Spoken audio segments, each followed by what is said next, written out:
Hello everyone, welcome back to the channel. In today's session, we will cover the importance and construction of ancient Indian history.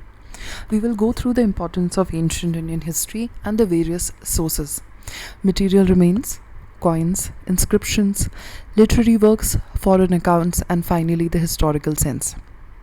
Why study ancient Indian history? The study of ancient Indian history is important for many reasons. It tells us how, when, and where people developed the earliest cultures in our country. It shows how agriculture began, which made life more secure and settled. It reveals how ancient Indians discovered and used natural resources and how they created the means of livelihood. We also learn how they took to farming, spinning, weaving, metalworking, cleared forests, and founded villages, cities, and finally kingdoms. Writing and languages. Civilization requires writing.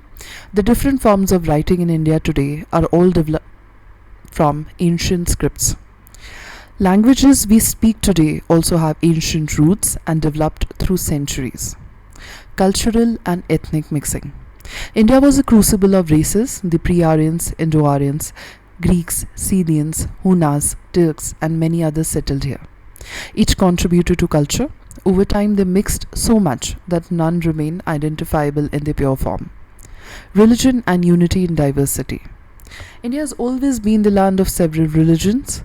Ancient India saw the rise of Hinduism, Jainism, and Buddhism. These faiths influenced one another and created shared lifestyles. Despite diversity in languages, religions, and customs, India became a land of unity in diversity. Idea of Bharatvarsh. Ancients saw the subcontinent as one land, Bharatvarsh, the land of the Bharatas. People were called Bharata Santati, descendants of Bharata. Poets and writers described India as an integrated whole, from Himalayas to the sea. Kings who ruled such a vast expanse were called Chakravartins. Historical examples of unity. Unity was achieved a few times.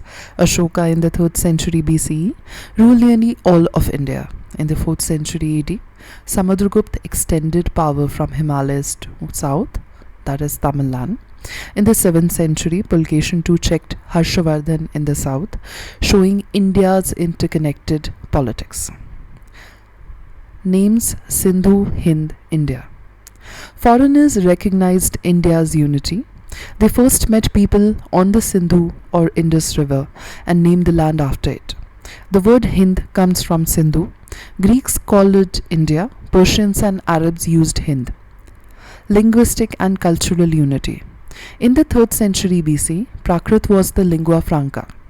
Ashoka's inscriptions were in Prakrit. Later, Sanskrit became the state language, especially under the Guptas.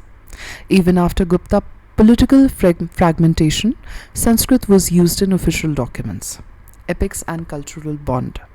The Ramayana and Mahabharata were studied with equal devotion in Tamil Nadu and in Benares or Taxila. Though later rendered into many languages, the cultural values remained the same across India. The Varna caste system. Ancient India developed the Varna or caste system in the north, which spread widely. Foreigners who settled in India were absorbed into caste. This system influenced all. Construction of history. Sources. To reconstruct history, we rely on different sources: material remains, coins, inscriptions, literary works, foreign accounts, and an understanding of historical sense. Material remains. Stone temples in South India and brick monasteries in East India still stand. Most remains lie buried in mounds. Excavations, mostly vertical digs, give a sequence, but horizontal digs are rare and expensive. Preservation differs.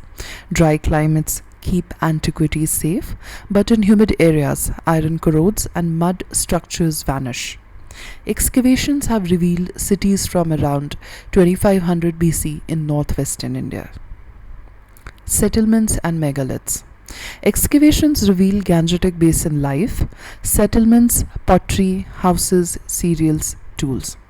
In South India, megalithic graves with tools and weapons show life from the Iron Age onwards. Archaeology and science.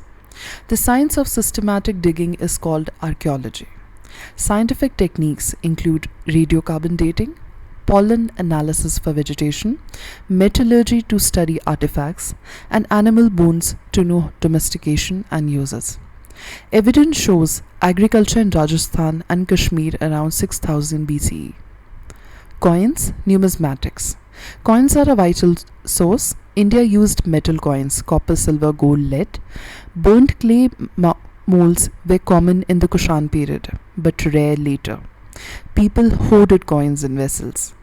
Hoards often include Roman coins. Major collections are in Indian museums and some in Britain due to colonial transfer. Coins evolved from symbols to names and dates, helping us trace dynasties like the Indo-Greeks. Coins and economy. Coins show economic life. Some were issued by guilds with royal permission, showing crafts and commerce. They enable trade and large transactions. The Guptas issued the largest number of gold coins, showing prosperity. Coins decline after Gupta indicates trade decline. Coins also carry religious symbols reflecting art and faith. Inscriptions, epigraphy. Inscriptions are more important than coins. Their study is epigraphy. Study of writing is paleography. Media, seals, pillars, rocks, copper plates, temple walls, bricks, images. Early inscriptions in Prakrit, later Sanskrit dominated. From 9th-10th centuries, regional languages appeared. Types of inscriptions. Inscriptions include royal orders, donations, praises, and land grants. Ashoka's edicts are prime examples. The Allahabad pillar praises Samudragupta. Copper plates record grants of land revenues and villages. The earliest undeciphered inscriptions are Harappan. Ashoka's were in Brahmi, Kharoshti, and Greek Aramaic. James Princip deciphered Brahmi in 1837. Literary sources. Though writing existed early, manuscripts we have dated from 4th century AD in Central Asia. In India, they were on birch bark and palm leaves. Most texts are religious, the Vedas, epics, and Purans. The Rig Veda is from 1500 to 1000 BCE. Later, Vedas, Brahmanas, and Upanishads from 1000 to 500 BCE. The Mahabharata grew from 8800 to 1 lakh verses by 400 AD. The Ramayana doubled from 12,000 to 24,000 verses. Both include later didactic parts. Buddhist, Jain, and secular texts. Buddhist texts in Pali compiled in Sri Lanka in 2nd century BCE reflect the Buddha's age.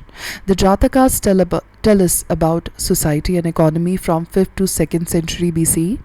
Jain texts compiled in the 6th century AD also inform history.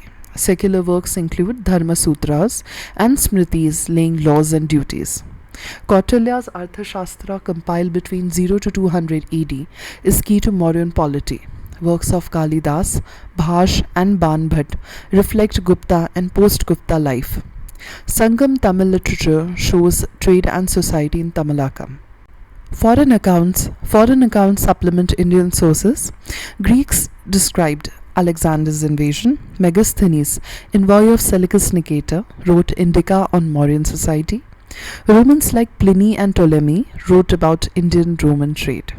Their parables AD 80 to 115 details ports.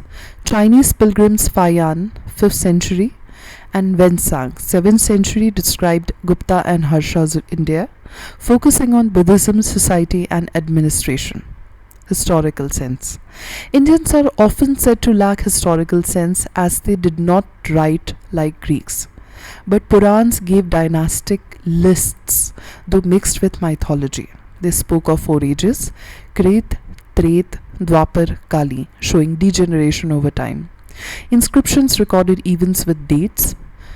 Vikram Samvat 58 BCE, Shak Samvat 78 AD, Gupta era 319 AD. Biographies like Banbhat's Harshcharat reflect history. Kalhan's Raj Tarangini, 12th century CE, is a chronicle of Kashmir kings, the first real historical text of India. That completes the complete explanation of the importance and construction of ancient Indian history.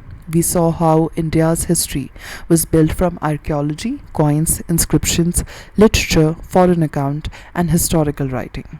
This unity of sources helps us reconstruct our ancient past. If you found this useful, don't forget to like, share, and subscribe.